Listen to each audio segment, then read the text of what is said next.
In football, a triple threat man excels in running, passing, and kicking.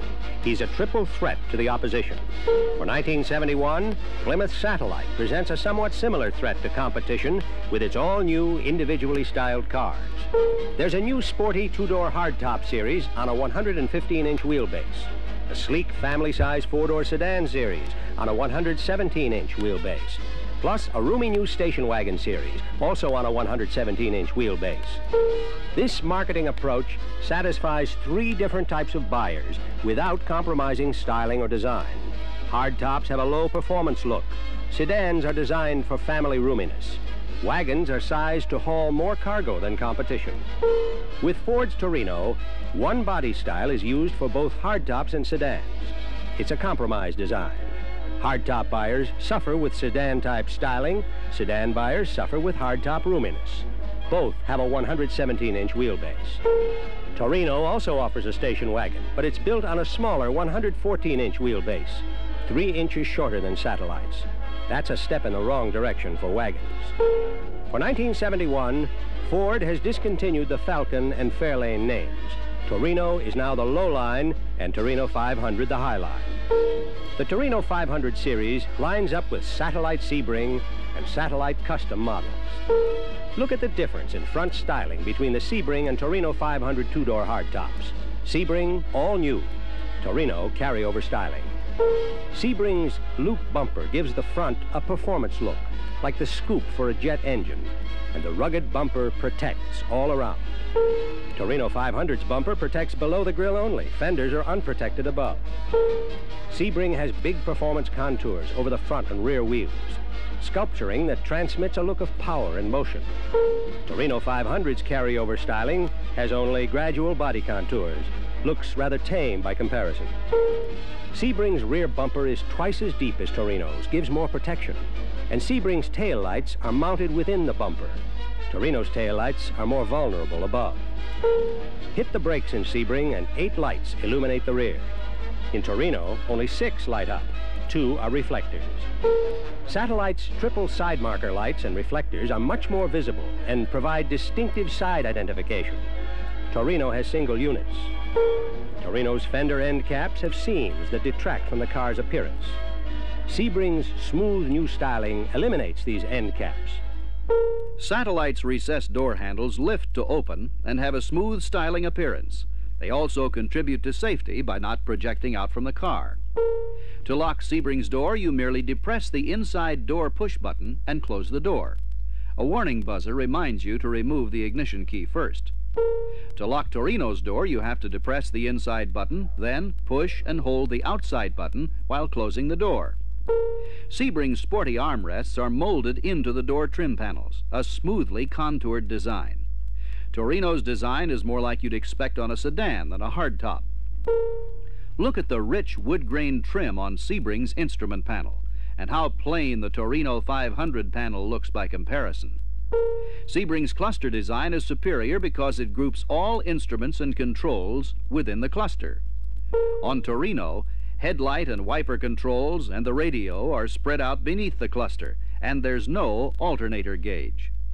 Look how Sebring's ashtray conceals the cigarette lighter when it's closed. No protruding knob, like you see in Torino. Sebring's rotary glove box latch is easy to use, and it keeps the door closed. Torino has a push-button latch that's less positive. Glove box doors that pop open can be annoying. Anyone in the front seat can reach both of Satellite's vent controls at the center of the panel. Torino's right vent control is out of the driver's reach. Satellite's new low-profile head restraints curve down at the back, giving protection to rear seat occupants. Torino's squared-off head restraints leave a gap above the seat back that exposes the support shaft to rear passengers. Sebring's rear seat comfort advantage shows up in the height of the seat back, gives you several inches more back support than you get in Torino. Sebring has more headroom, more legroom, and more shoulder room than Torino, for both front and rear seats. Torino's only advantage is in hip room. Getting into Sebring's rear seat is easier, too, because it takes only one hand to release the push button and fold the seat back down. In Torino, You reach down with one hand to release the lever and reach up with the other hand to fold the seat back. Rather awkward. Here's an angle that's revealing. Shows how Sebring's door gives you 9 inches more entrance room than Torino's. Makes it easier getting in or out of either seat. Both Sebring and Torino offer racing-styled mirrors, but Sebring's mirror is almost 1/3 wider, giving the driver a wider and safer view to the rear. Sebring's flush door latch design shows extra care in engineering details. Torino's latch works okay, but it sticks out into the doorway and is more apt to catch on something. Here's another revelation. Torino still uses the gas tank for the floor of the trunk.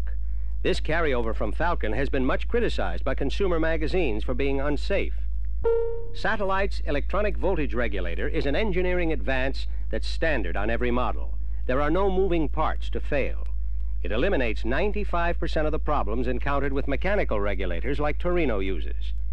High steel towers that cover Torino's coil springs and shock absorbers tend to crowd the engine compartment. It's more difficult to change spark plugs and service the engine. Satellite's torsion bar springs and shock absorbers require less space, so there's more room for engine servicing. Whether you buy a Satellite 6 or a Torino 6, you get an engine with 145 horsepower. It's a standoff. With standard V8s, it's a different story. Satellite, 230 horsepower, Torino, 210 horsepower. Both use regular gas. Satellite offers 2 optional regular gas V8 engines, one with 275 horsepower, the other with 300. Torino offers one, rated at 240 horsepower. Satellite easily wins the power with economy battle and its low pollution benefits. Each car offers maximum performance engines too. Satellite engines are rated at 275, 370, 385, and 425 gross horsepower. Torino has one engine rated at 285 and 2 at 370. Again, Satellite has 2 performance engines rated higher than anything Torino offers. All Satellites with torque flight and a console get this slapstick performance shifter. It has shift gates that let the driver shift through the gears without visually checking the shifter.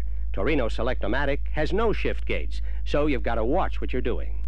Satellite brakes have 43% more brake lining than Torino's. A real big advantage. The extra lining provides more gripping surface, reduces heat buildup. All Satellites with a standard 318 V8, except the low-priced coupe, have F78 tires. This means they put a ½ inch more rubber on the road than the E78 tires you get with Torino's standard V8, and that means more traction. What's more, Satellite's rear track, that's the important driving wheels, is 2 inches wider than Torino's, and that means better roadability and traction. For all-around ride, comfort, and handling control, Satellite's torsion bar leaf spring suspension is rated tops. It's more responsive in turns, more stable on turnpikes, and smoother over rough roads than the coil leaf suspension used on Torino. When it comes to maneuverability, you'll find that Satellite turns in a 2-foot smaller circle than Torino, enough to keep you from going over the curb on a narrow street turnaround. For power steering, Torino still uses an add-on power booster in the steering linkage. Hoses and linkage are exposed to the road below. With extra care in engineering, Satellite gets a compact integral power unit that's on the steering gear above. Hoses and connectors are more protected. For wagon buyers, Satellite offers the biggest wagon in this price class. Satellite's cargo compartment is 5.9 inches wider and 7.8 inches longer than Torino's. Yes, it's the all-new Satellite, not Torino, that gives you all-new styling and more luxurious interiors for 1971. It's the all-new Satellite that gives you more interior roominess, more comfortable seat backs, and curved low-profile head restraints. The all-new Satellite leads the way in engineering with the electronic regulator, a more powerful standard V8, and more powerful optional V8s that burn regular gas. The all-new Satellite is ahead of Torino with bigger brakes, a slapstick shifter, torsion bar suspension, and maneuverability that lets you turn in a 2-foot smaller circle. Add to that Satellite's triple threat, a series of sporty 115-inch wheelbase hardtops, a series of roomy 117-inch wheelbase sedans, and the newest station wagon and biggest hauler in the mid-size class. And it's easy to see why Satellite comes through for mid-size car buyers in 1971.